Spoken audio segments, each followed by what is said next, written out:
To Engage 8, the daily 8-minute segment brought to you by the Blitz podcast, where we go over the hardest hitting NFL news from the day today and just some stuff that we generally want to talk about, some stuff heating up.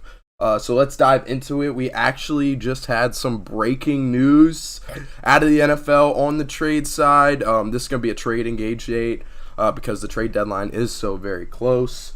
But we have Robert Quinn headed from the Bears to the Eagles. It's so fresh that the trade details have yet to be released. I don't know if you have seen any trade details, though. Yeah, so it's a future fourth-round pick. And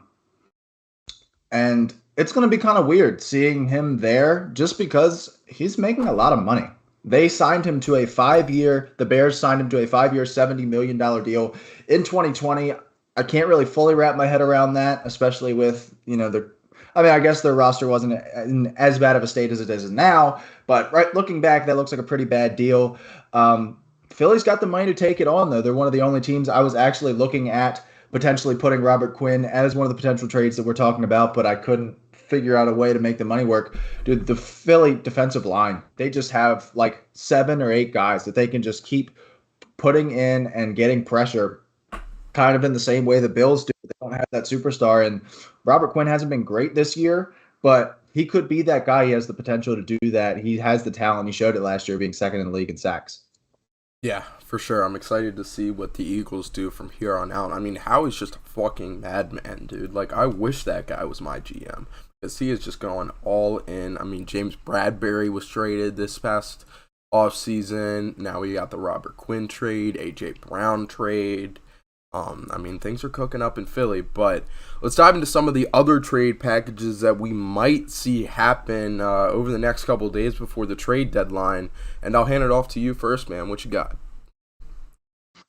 Yeah, so my first one's going to be Brandon Cooks to Green Bay. I know that every receiver that has ever been talked about being traded or cut or anything is being talked about being sent to Green Bay right now, but I know that they're looking for a guy on a rookie deal, but they're trying to win right now, and they need to understand that.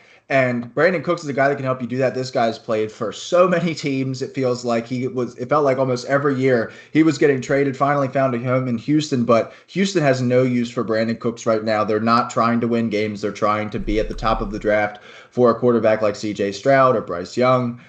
And Brandon Cooks is keeping them from doing that because he is pretty much by far their best player right now. And it just makes a lot of sense. Obviously, we saw Green Bay lose on Sunday to the Commanders, falling to 3-4. I thought that it would happen on Monday, seeing them make a move, because teams like to do that where they'll lose the game and they're like, all right, we've had enough. We got to make a move.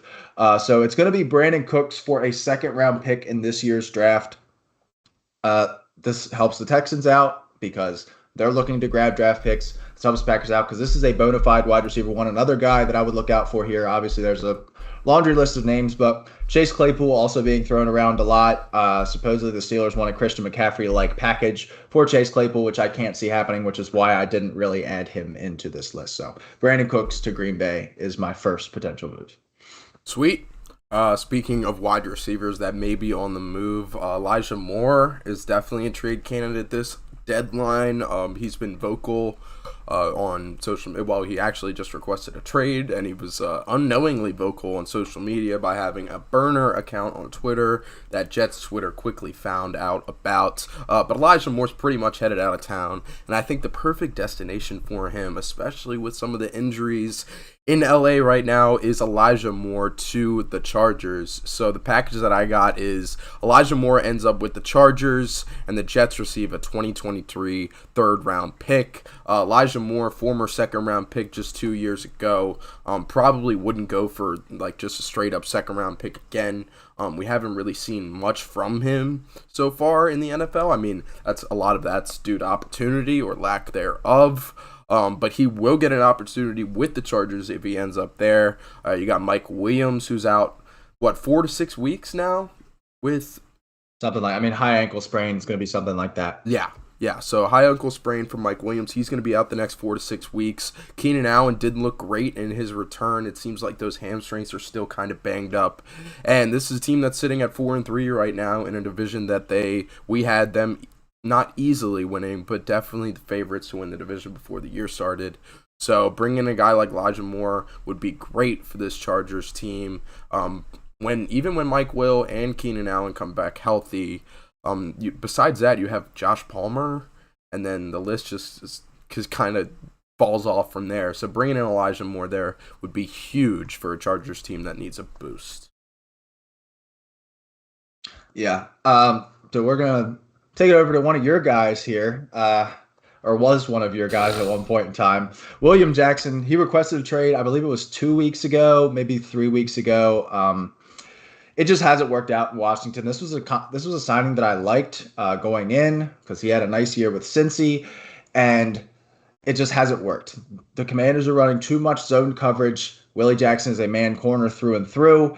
He wants out, and I think it makes a lot of sense for Miami to go after him. It's going to be a 2024 fourth-round pick for Willie Jackson. These guys got the rest of this year and 2023 left on his deal.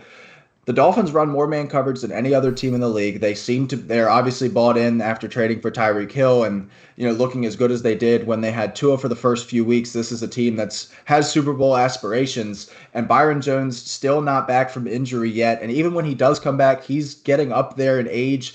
You also need more than 2 corners in the NFL nowadays, and Willie Jackson could be that guy for you to get you through this period where Byron Jones is out and potential future periods where he's not playing, and be very good at it. This was a guy who was elite in 2017, posted one of the highest PFF grades in the league. Granted, we're 6 years removed from that, but you always want to chase elite, especially when you can find a corner like this at a 4th-round pick, like a guy that's shown me that. I'd rather have a guy that's shown me that in the past, I don't care how long ago it was, than a guy that has never shown it to me and, always talks about when it's going to happen. Fair enough. All right, the last package that I got to round us out on our Elite or Engage 8, God, I keep saying that, but to round us out on our Engage 8 is Cam Akers headed to the Raiders. The package that I have specifically is the Raiders get Cam Akers for Zamir White, 4th-round pick from just this past year out of Georgia, and a 2023 6th-round pick. I think this makes a lot of sense. The Raiders' offense just finally seems to be clicking. They just caught their 2nd win of the season, and a lot of it's because of Josh Jacobs and establishing that run game. But one thing that the Raiders lack is a guy that can catch passes out of the backfield. I mean, Josh Jacobs isn't really defined as a pass-catching back. He's absolutely spectacular between the tackles, but Cam Akers would be the perfect guy to bring in to kind of spark that offense, add another dimension to it. And Zamir White, he was projected before the season. There was a chance that he was going to start over Josh Jacobs and take over the job, and he's only had 6 carries so far this year. So it seems as though they've disassociated themselves with their 4th-round pick so far, and might as well send him back to the Rams and add to a somewhat aging running back core. So that does it for our Engage 8 for today. We'll catch you guys tomorrow. It's been real.